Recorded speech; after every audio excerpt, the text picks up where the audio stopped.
Baik, bismillahirrahmanirrahim. Assalamualaikum warahmatullahi wabarakatuh. Yang saya hormati Bapak Rektor Universitas Negeri Malang yang saat ini diwakili oleh Sekretaris Rektor Bapak Profesor Dr. Wayan Dasna. Yang saya hormati Bapak Ibu narasumber, yang saya hormati Bapak Ibu dosen dan para mahasiswa semuanya yang saya cintai. Pada kesempatan hari ini gitu ya, ini hari yang sangat luar biasa begitu, sehingga kami diberikan kesempatan untuk dalam forum Cakrawasena, bagian dari penelitian kami mengangkat terkait dengan UMKM. Ya, mengangkat UMKM dan keterkaitannya adalah tentunya dengan pendidikan entrepreneur, pendidikan kewirausahaan. Jadi ini juga menjadi bagian nanti bagi adik-adik mahasiswa semuanya yang juga mendapatkan mata kuliah pendidikan kewirausahaan, sehingga tidak hanya teori saja tetapi betul-betul pendidikan kewirausahaan itu bisa dipraktekkan sehingga kan produknya atau mungkin kan sebenarnya. Dan para mahasiswa kami pun juga masih mahasiswa ternyata juga memiliki rintisan-rintisan usaha yang sangat luar biasa. Ada yang menjadi affiliate Shopee begitu ya. Kemudian ada punya rintisan usaha yang lainnya yang adik-adik mahasiswa itu karena punya kemampuan kompetensi teknologi yang sangat luar biasa itu digunakan di dalam yang dijual dalam digital marketingnya itu ya. Nah, baik, saya akan coba menyampaikan tentang bagian dari penelitian saya, yaitu terkait dengan pendidikan kewirausahaan berbasis kearifan lokal dalam keberlanjutan UMKM. Karena hampir 80% di Indonesia perekonomian kita ditopang oleh UMKM, adik-adik semua. Next, berikutnya. Nah, ini UMKM yang kami angkat, yang saya angkat di sini ini adalah UMKM yang berbasis pada kearifan lokal, sehingga saya mengangkat pada waktu itu penelitian saya adalah terkait pada batik. Jadi batik itu menjadi industri kreatif ya, yang dimana batik ini adalah sebagai bagian sebenarnya dari kekayaan itu ya, kekayaan budaya yang sudah diakui sebenarnya oleh UNESCO. Jadi pada tanggal 2 Oktober 2009 ya, kalau dari UNESCO 15 tahun, padahal sebenarnya batik ini sebelum masa penjajahan kita sudah memiliki kekayaan yang sangat luar biasa Indonesia. Dan itu pun juga tidak hanya terpusat pada daerah-daerah tertentu, tetapi hampir semua daerah itu memiliki karya batik yang sangat luar biasa, yang masing-masing karya batik, motif batiknya itu memiliki makna yang makna itu ada filosofi gitu ya di dalamnya terkait dengan daerah masing-masing daerahnya. Sehingga kalau kita lihat bahwa karya batik di dalam satu daerah aja bisa jadi ada motif ratusan motif, tapi kalau sentranya banyak bisa jadi ribuan begitu. Itu dalam satu daerah, belum daerah yang lainnya. Itu. Next, berikutnya. Ya, ini yang mendasari kenapa saya melakukan penelitian untuk mengangkat kearifan lokal, yaitu batik gitu ya. Bahkan sebelumnya juga ada berbagai penelitian yang sudah dilakukan gitu ya terkait dengan kearifan lokal gitu ya, tetapi mengangkat satu kearifan lokal, ada yang batik, tetapi ada yang juga kearifan lokal yang produk gitu yang diangkat gitu ya, kaitannya adalah dengan budaya, kaitannya itu adalah dengan nilai-nilai entrepreneur, begitu kaitannya adalah dengan marketing, seperti itu, bagaimana dengan keberlangsungan usahanya. Next, berikutnya. Ya, jadi aktivitas wirausaha, jadi perlu kita ketahui bahwa aktivitas kewirausahaan yang berbasis kearifan lokal ini sebenarnya khususnya adalah batik, itu memberikan dampak positif yang sangat luar biasa gitu ya. Antara lain dengan adanya batik ini diangkat, maka pelestarian budaya lokal ini akan terus bisa dilestarikan. Karena ini menjadi satu kekayaan budaya kita yang jangan sampai itu diambil begitu ya oleh orang lain. Jangan sampai kemudian itu dihakikan begitu oleh orang lain. Sehingga pada waktu itu usaha pemerintah yang akhirnya diakui oleh UNESCO pada tahun 2009 bahwa batik menjadi warisan budaya Indonesia. Itu ya. Ini membuktikan begitu bahwa memang batik itu adalah berasal dari Indonesia. Kemudian dampak yang lain itu adalah menjadikan role industri kreatif, di mana akan mengedepankan kreativitas individu itu bisa meningkatkan satu perekonomian. Sehingga dengan adanya adanya kreativitas individu ini akan bisa meningkatkan perekonomian masyarakat gitu ya, bangsa, negara, itu seperti itu. Kemudian dampak yang lain adalah menjadikan kekayaan budaya dan juga ekonomi ya, dengan adanya keuntungan gitu ya, kalau ini tetap kita jaga ya. Jadi berbagai dampak positif, tidak lupa bahwa dari proses berjalannya itu maka UMKM itu sebenarnya juga banyak sekali kendala-kendala atau permasalahan-permasalahan yang terjadi tidak hanya di satu daerah dengan daerah lain, tetapi hampir seluruh daerah. Apa permasalahan-permasalahan itu? Next. Jadi permasalahan-permasalahan yang terjadi di dalam UMKM itu paling banyak adalah yaitu dari pemasaran. Karena pada saat ini di UMKM pemasaran yang saat ini sudah perkembangan teknologi yang luar biasa juga tidak beradaptasi dengan adanya perkembangan teknologi, maka ini pun juga akan menjadi sangat tertinggal begitu. Jadi pemasaran yang dilakukan akan menjadi ada batas begitu ya. Tetapi kalau kita memanfaatkan teknologi, pemasaran yang dilakukan menjadi tanpa batas. Kemudian kualitas sumber daya manusia ya, ini pun juga menjadi kendala ya. Kemudian peluang pasar ya, tadi saya katakan pemasaran, kemudian peluang pasar ya, kemudian link untuk jaringan usaha untuk memperbesar usahanya itu juga masih lemah. Kemudian terkait dengan iklim usaha dan persaingan, kemudian terkait dengan pelatihan, pembinaan yang memang kurang maksimal dilakukan. Jadi pembinaan terpadu ini pembinaan yang dilakukan biasanya masih lepas. Selesai ada pelatihan, selesai gitu ya, goodbye. Selesai ada pelatihan, goodbye. Sehingga belum ada pembinaan yang terpadu yang continue secara terus-menerus. Ini permasalahan UMKM yang dihadapi di Indonesia. Next berikutnya.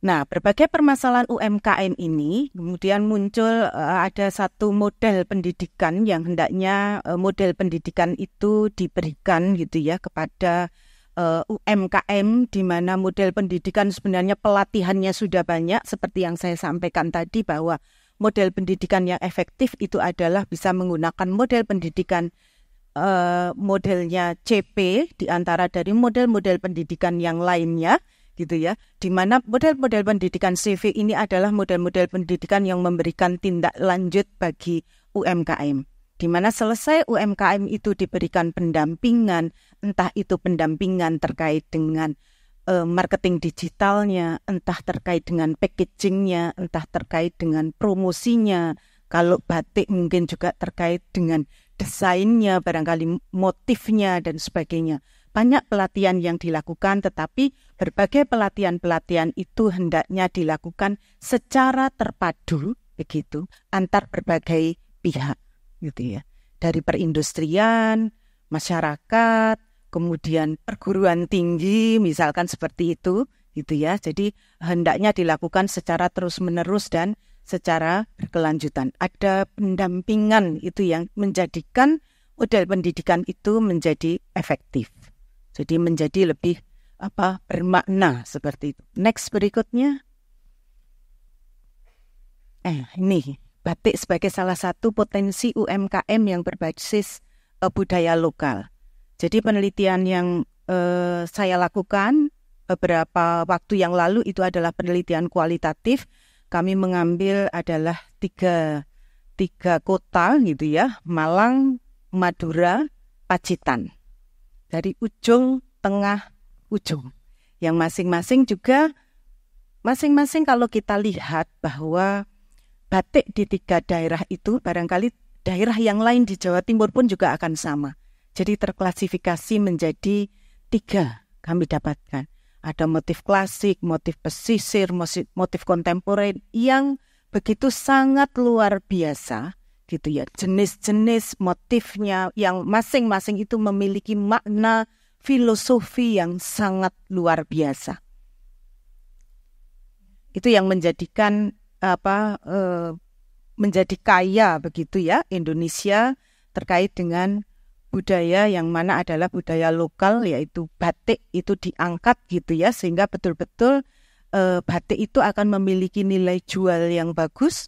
Betul-betul batik itu juga bagian dari UMKM yang nantinya akan memberikan kontribusi di dalam menopang perekonomian yang ada di Indonesia. Pemasarannya tidak hanya terbatas di Indonesia gitu ya, tetapi bisa sampai di luar.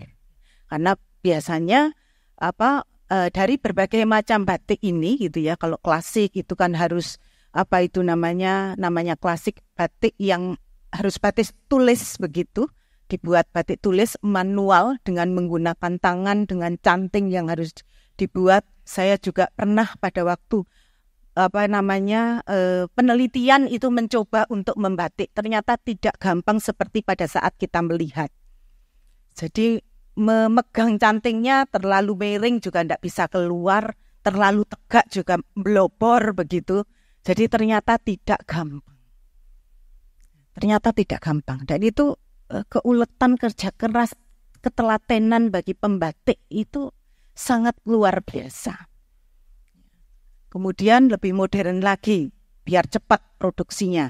Ada batik yang jenisnya bukan yang klasik begitu ya, yang dengan tangan begitu, tetapi dengan cap, dengan printing. Itu seperti itu. Menghasilkan yang karya yang lebih banyak, dengan motif yang bermacam-macam, sesuai dengan selera, gitu ya.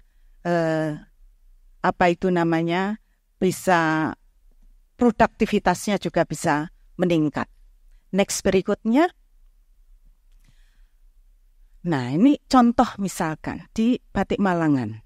Itu ya. Jadi jenis motif yang sangat luar biasa yang tadi saya sampaikan bahwa masing-masing memiliki filosofi yang sungguh luar biasa gitu ya. Jadi motif dari Malang Kuciswara itu juga ada makna sendiri.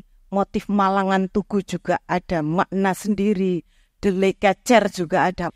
Itu kekayaan yang sangat luar biasa yang juga bisa dikembangkan, sangat bisa dikembangkan dan sangat luar biasa begitu saya melakukan wawancara, menggali data kepada pembatik. Kuncinya itu adalah pada nilai-nilai, ternyata nilai-nilai kewirausahaan entrepreneur yang ditanamkan, baik itu kepada